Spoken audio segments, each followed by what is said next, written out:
Sous la pluie battante, Théo, 17 ans, serrait sa valise contre lui, les larmes se mêlant aux gouttes qui ruisselaient sur son visage. Sa mère, son refuge, son univers, venaient de s'éteindre, emportés par une maladie qui n'avait laissé aucune chance.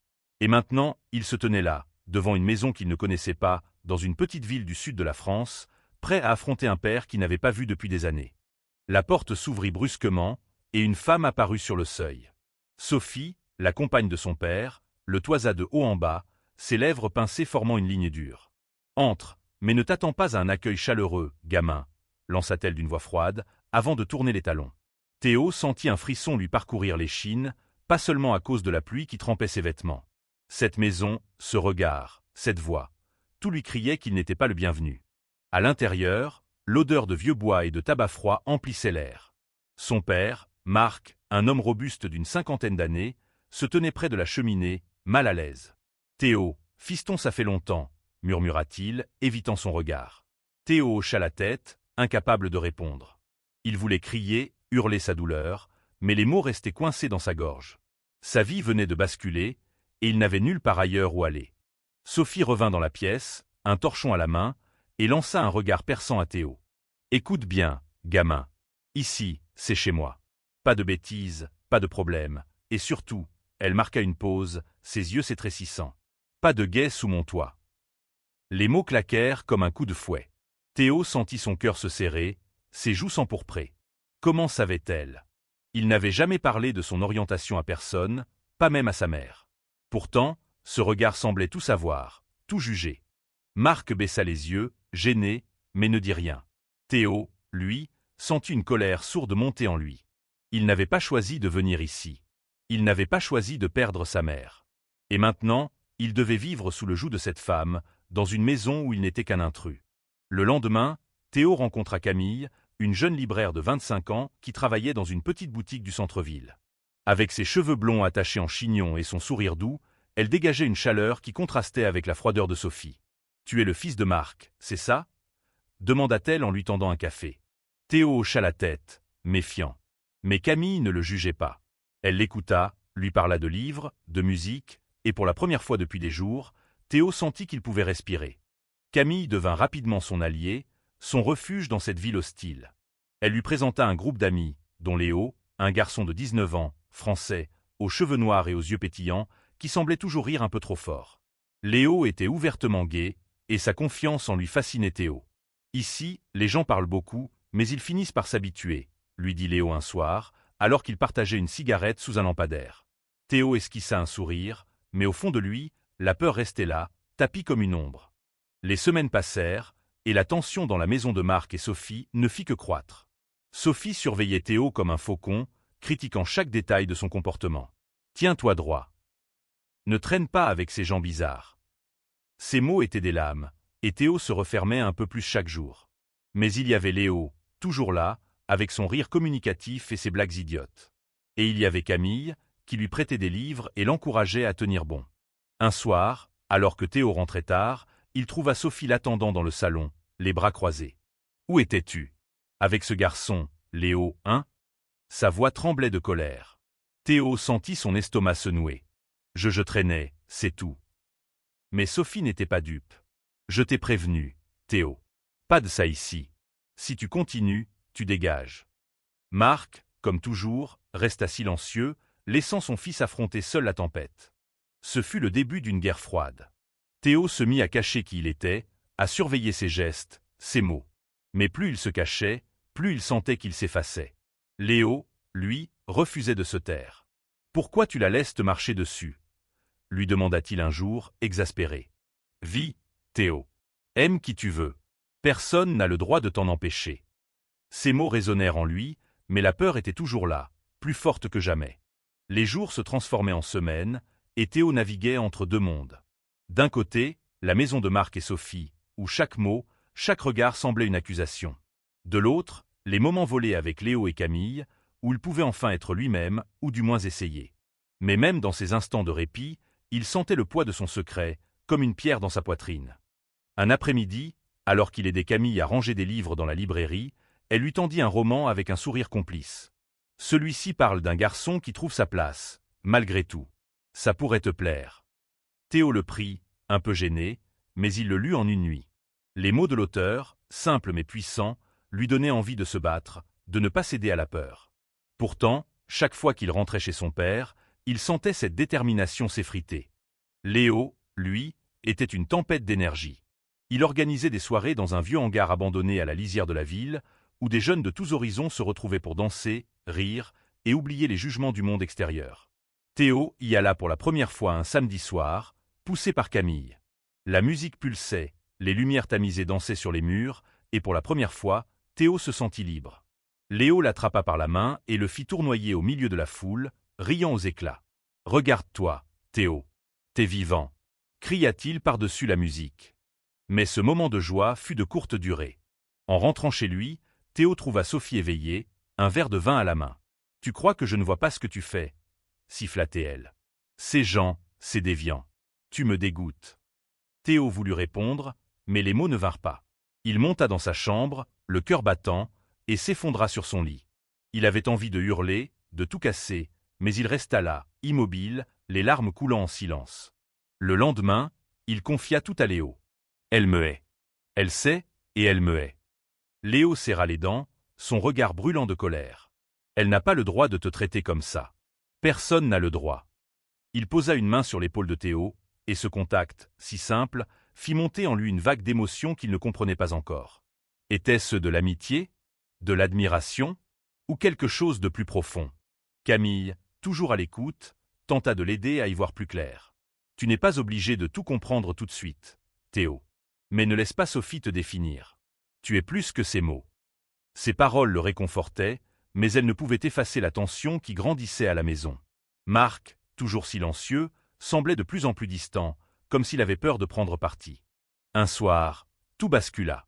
Théo rentra plus tôt que d'habitude et surprit une conversation entre Sophie et Marc. « Ce garçon est une honte, Marc. Tu ne vois pas ce qu'il fait? Il traîne avec ce Léo, ce pervers. » Marc murmura quelque chose d'inaudible, mais Sophie haussa la voix. « Si tu ne fais rien, je m'en chargerai moi-même. » Théo sentit son sang se glacer. Il recula doucement, monta dans sa chambre et ferma la porte à clé, le cœur battant à tout rompre. Il passa la nuit à réfléchir. Fuir? Rester? Se battre? Il pensa à sa mère, à son sourire doux, à ses mots « Sois toujours toi, Théo. Peu importe ce que les autres disent. » Mais comment être soi quand le monde entier semble vous rejeter? Il prit son téléphone et envoya un message à Léo « J'ai besoin de toi. » Léo répondit immédiatement et retrouva Théo à l'aube, près d'un vieux pont en pierre qui enjambait une rivière paisible. Le ciel était encore sombre, mais les premières lueurs de l'aube faisaient scintiller l'eau. « Raconte-moi tout, » dit Léo, son ton sérieux contrastant avec son habituelle légèreté. Théo lui confia ses peurs, sa colère et ce sentiment d'être piégé. Léo l'écouta sans l'interrompre, puis, après un long silence, il dit « Tu n'es pas seul, Théo. On va trouver une solution. Ensemble. » Ces mots, simples mais sincères, allumèrent une étincelle en Théo. Pour la première fois, il sentit qu'il n'était pas juste une victime des circonstances. Il y avait quelqu'un qui croyait en lui, qui le voyait tel qu'il était. Mais cette lueur d'espoir fut rapidement éclipsée par la réalité. En rentrant, il trouva Sophie en train de fouiller dans ses affaires. « Qu'est-ce que tu fais » cria-t-il, le cœur battant. Elle brandit un carnet où Théo avait écrit des pensées intimes, des poèmes maladroits sur ses sentiments naissants pour Léo. « C'est donc vrai, siffla-t-elle. Tu es comme eux. Dégage de cette maison. » Théo resta figé, incapable de répondre. Marc entra à ce moment-là, et pour la première fois, il éleva la voix. « Sophie, arrête. C'est mon fils. » Mais Sophie ne céda pas. « Ton fils ? Un déviant. Je ne veux pas de ça ici. » La dispute s'envenima, et Théo, submergé, attrapa son sac et s'enfuit dans la nuit. Il courut jusqu'à la librairie de Camille, qui était encore ouverte. En le voyant, elle comprit immédiatement. « Viens, on va parler, » dit-elle en le faisant entrer. Elle appela Léo, et ensemble, ils passèrent la nuit à élaborer un plan. Camille proposa à Théo de rester chez elle temporairement, le temps que les choses se calment. « Tu n'es pas seul, » répéta-t-elle, faisant écho aux mots de Léo. Mais Théo savait que fuir ne résoudrait rien. Il devait affronter Sophie, affronter son père, et surtout, affronter ses propres peurs. Avec l'aide de Léo et Camille, il décida de parler à Marc, seul à seul. Le lendemain, il retourna à la maison, le cœur lourd mais déterminé. Marc était dans le garage, bricolant une vieille moto. « Papa, il faut qu'on parle », dit Théo d'une voix tremblante. Marc posa ses outils et, pour la première fois, regarda son fils dans les yeux. « Je sais que je n'ai pas été là pour toi, Théo. J'ai peur de tout ça. » Théo sentit les larmes monter, mais il tint bon. « Je suis ton fils. Et je suis gai. Si tu ne peux pas l'accepter, alors je partirai. Mais je ne changerai pas qui je suis. » Marc resta silencieux, mais quelque chose dans son regard changea. Il hocha la tête, comme s'il prenait enfin conscience de ce qu'il risquait de perdre. « Reste, » murmura-t-il enfin. « On va trouver une solution. » La discussion avec Marc marqua un tournant, mais pas une fin. Sophie, bien que mise à l'écart par l'échange entre père et fils, ne changea pas d'attitude. Elle continuait de lancer des remarques acerbes, de surveiller Théo, de chercher des moyens de le faire plier. Mais Théo, soutenu par Léo et Camille, refusait de se laisser briser. Il commença à s'affirmer, à répondre aux attaques de Sophie avec calme mais fermeté. « Je ne partirai pas, » lui dit-il un jour, les yeux dans les yeux. « C'est aussi ma maison. » Léo, de son côté, devenait de plus en plus important dans la vie de Théo. Leurs moments ensemble, qu'il s'agisse de discussions sous les étoiles ou de danses endiablées dans le hangar, étaient des bulles de liberté. Une nuit, alors qu'ils étaient seuls, Léo prit la main de Théo et la serra doucement. « Tu sais, je t'aime bien, Théo. Vraiment. » Théo sentit son cœur s'emballer. Il n'était pas prêt à mettre des mots sur ce qu'il ressentait, mais ce contact, ce regard, lui donnait envie de croire en quelque chose de beau. Camille, toujours présente, jouait le rôle de médiatrice. Elle invita Marc à la librairie, lui parla de Théo, de sa douleur, de sa force. Marc, bien que maladroit, commença à faire des efforts. Il parla moins, écouta plus. Un soir, il surprit Théo en lui proposant de l'accompagner à un match de foot local. Ce n'était pas grand-chose, mais pour Théo, c'était un pas immense. Pourtant, Sophie restait un obstacle. Elle refusa de céder, allant jusqu'à menacer de quitter Marc si Théo restait. « C'est lui ou moi ?» lança-t-elle un soir, excédée.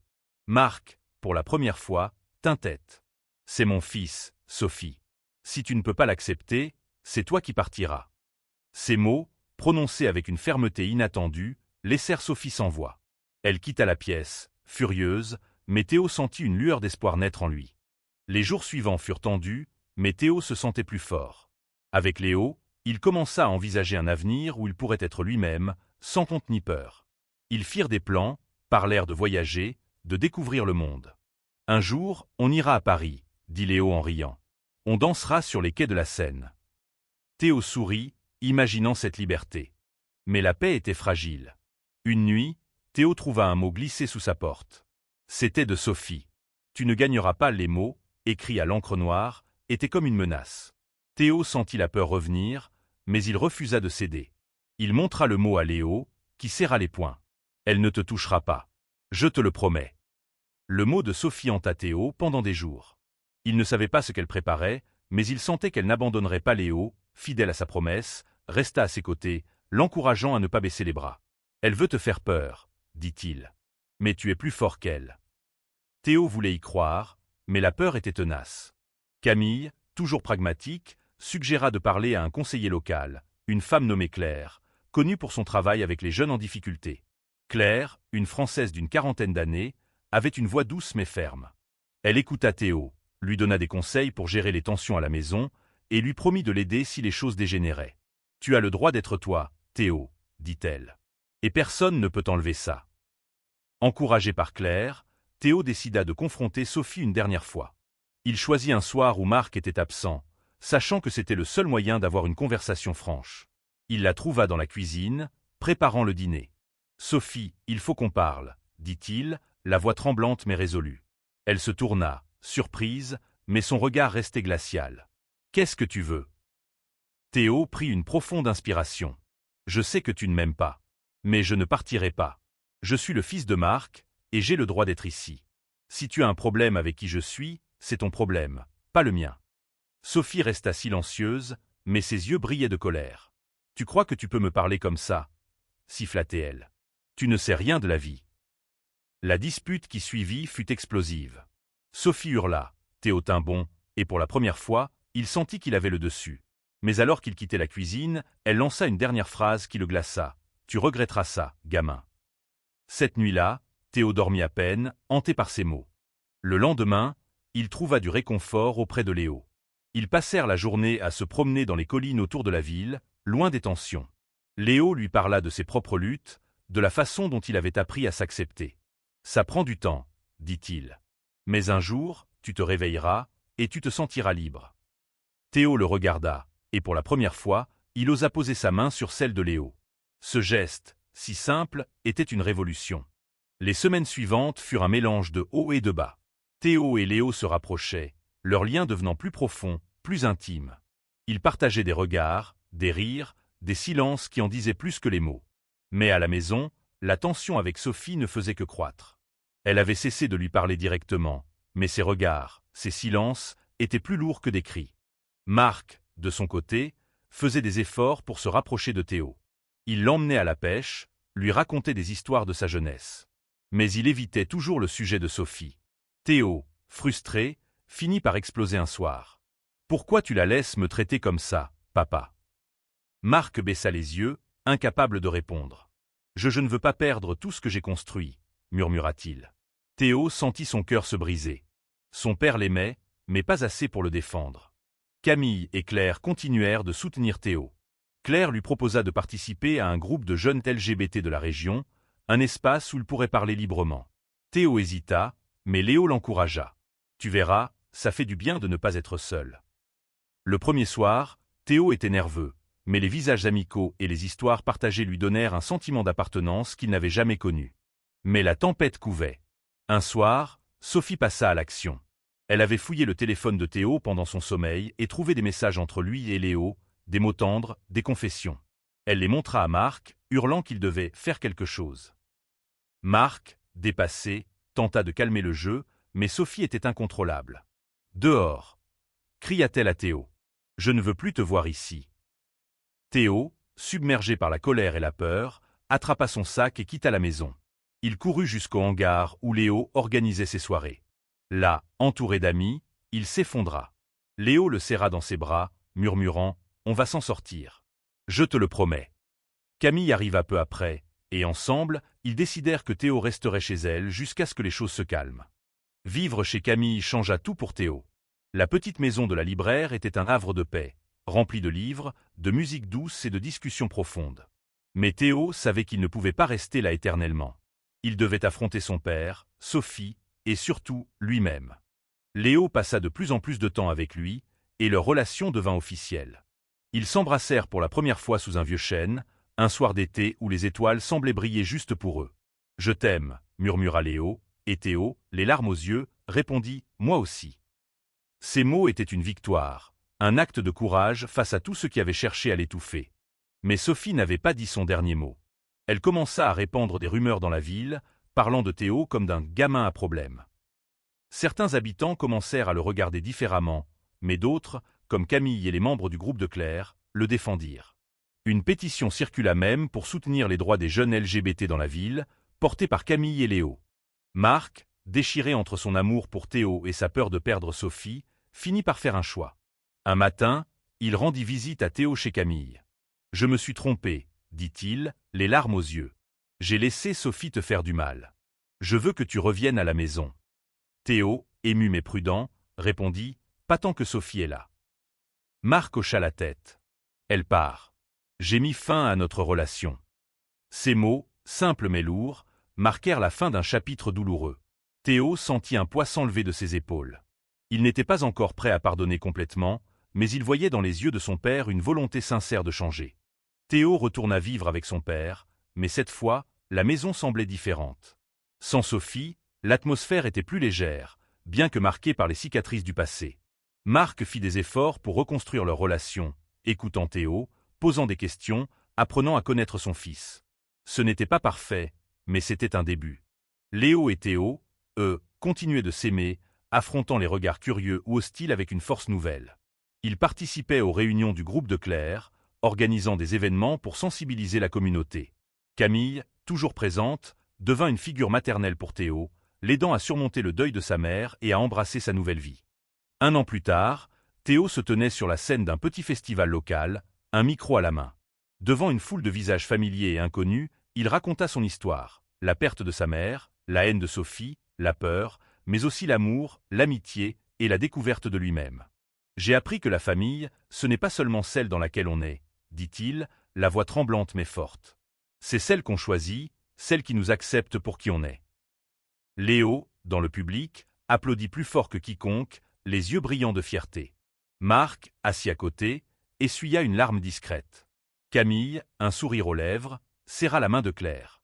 Théo, pour la première fois, se sentit entier. Il n'était plus le garçon brisé sous la pluie, mais un jeune homme qui avait trouvé sa place, son amour et sa voix. La vie n'était pas parfaite. Il y aurait encore des défis, des jugements, des jours sombres. Mais Théo savait désormais qu'il avait la force de les affronter, entouré de ceux qu'il aimait pour ce qu'il était. Et sous le ciel étoilé de cette petite ville française, il dansa avec Léo, libre, enfin.